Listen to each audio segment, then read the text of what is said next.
আমি শুনলাম আজ রাতে গ্রামের ছেলেরা তোমাদের বাড়িতে আগুন লাগিয়ে দেবে। কি?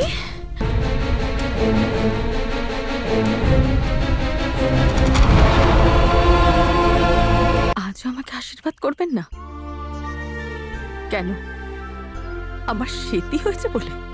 আমাকে ক্ষমা করে দাও মা, আমার মস্ত বড় ভুল হয়ে গেছে, আমার ভীষণ বড় ভুল হয়ে গেছে। না বাবা। এই ছোটু, তুই বারবার বিনাকে এখানে খেলতে ডাকিস কেন রে? ও আমার বন্ধু হয় তাই ডাকি। ওকে আর একদম এখানে খেলতে ডাকবি না, বুঝেছিস? এই শোনো, তুমি ছোটর সাথে এইভাবে কথা বলছো কেন?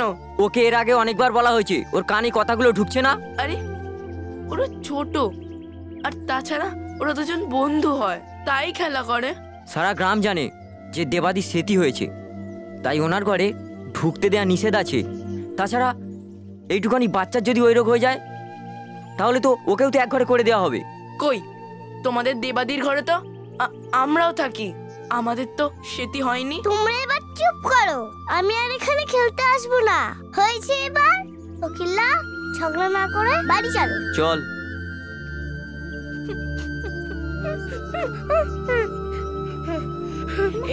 এই মা, ছোট তুই কাঁদছিস কেন? আরে তোর সাথে আমি তো খেলবো, আর তাছাড়া এবার আমরা এই গ্রাম ছেড়ে শহরে চলে যাব। তো সত্যি বলছো গদাই দাদা? হ্যাঁ। তাহলে তো খুব মজা। চল এবার বাড়ি চল। জানিস শহরে কত খেলনা পাওয়া যায়।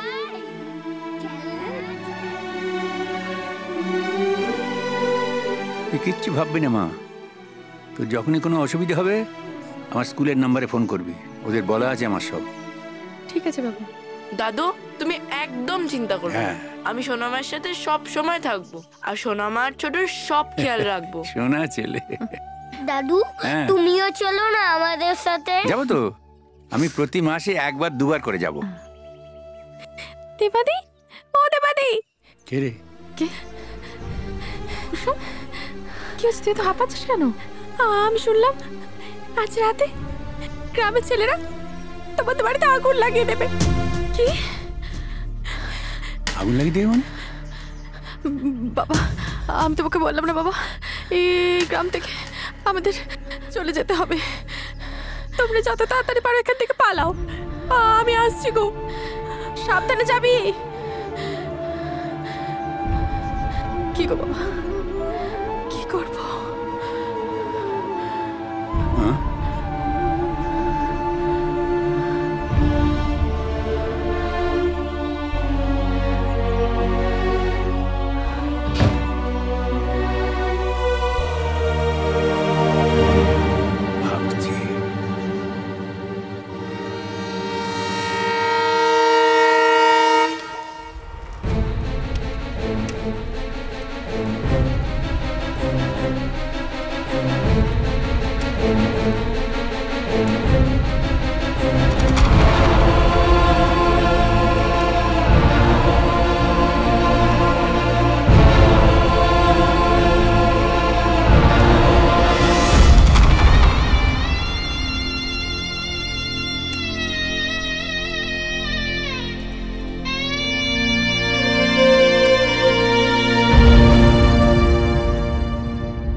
দেবাঙ্গী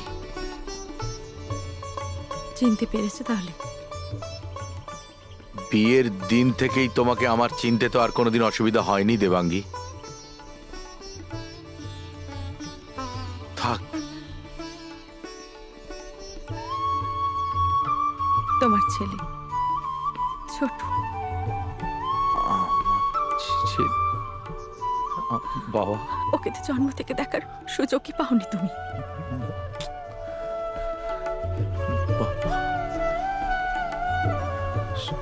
রূপ কাকা, আমায় ভুলে গেছো? গদাই না কত বড় হয়ে গেছে। দেবাদি, চিনতে পারছো না? ওমা, কুসুম যে হয়েছে তুই এখানে? জামাইবাবু তো আমার স্যার হন, আর আমিও ডাক্তারি পড়েছি দেবাদি, তাই নাকি? তুমি বাবা মার সঙ্গে দেখা করতে যাবে না? 100 বার দেখা করব। বৌঠান, তুমি যে আবার এই বাড়িতে পা রাখবে আমি ভাবতেই পারিনি।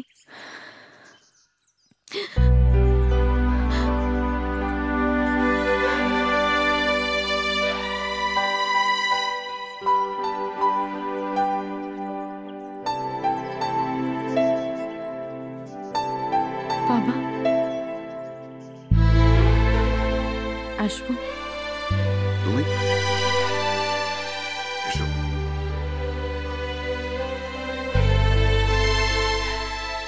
আপনার হসপিটালকে সরকারি স্বীকৃতি দেওয়ার জন্য সরকার থেকে আমাকে পাঠানো হয়েছে। তোমাকে তুমি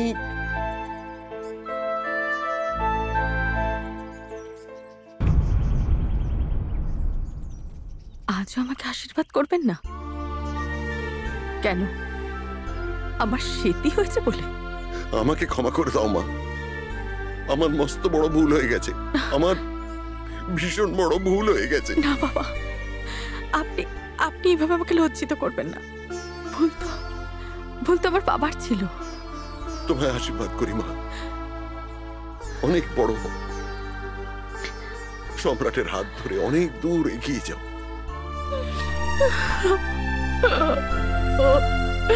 মা,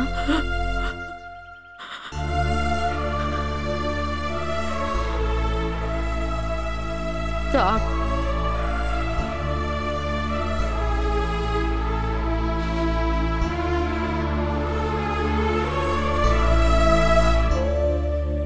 তুই আমার পায়ে হাত দিয়ে প্রণাম করবি মা, আমি তার যোগ্য নই। এসব কি বলছেন আপনি? আমি তো জীবনটাকে ছিন্ন ভিন্ন করে দিয়েছি। আমি তোকে মারার জন্য তোর খাবার আমি বিষ মিশিয়েছি। আমি লাঠিয়াল পাঠিয়েছি তোকে মারতে। তোর বাবাকে আমি পুড়িয়ে মেরেছি। থাক মা, সব কথা। আমি তোর ক্ষমা পাওয়ার যোগ্য নই রে। আমাকে তুই ক্ষমা করিস না। এটা আপনার কি দোষ?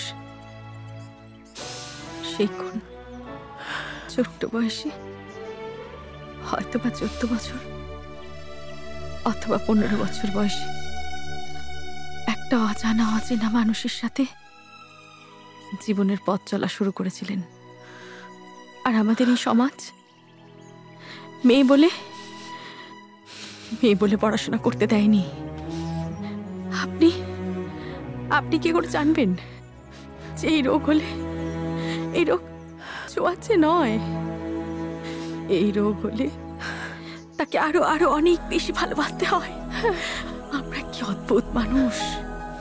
আমরা আমরা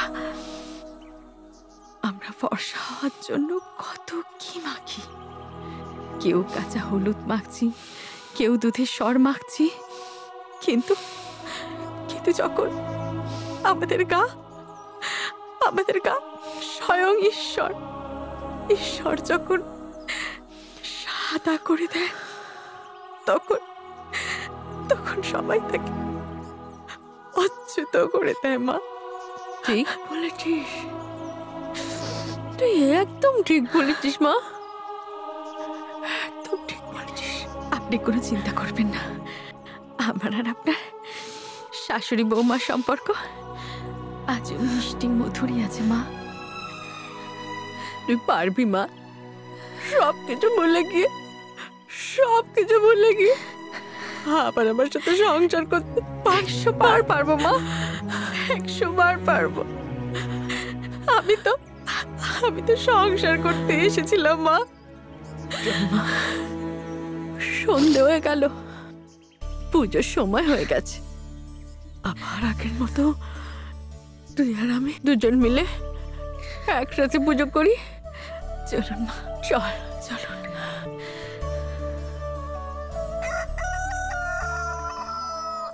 এই না তোমার চা। দাও। তুমি এখনো রেডি হওনি?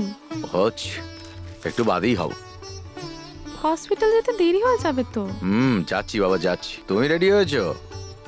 দেখে কি মনে হচ্ছে? দেখে। ও মা, তুমি তো রেডি হয়ে গেছো। বাবা আমরাও রেডি। আর আমিও রেডি। এরকম আরো অনেক সিনেমা দেখতে হলে ডাউনলোড করুন ক্লিক অ্যাপ।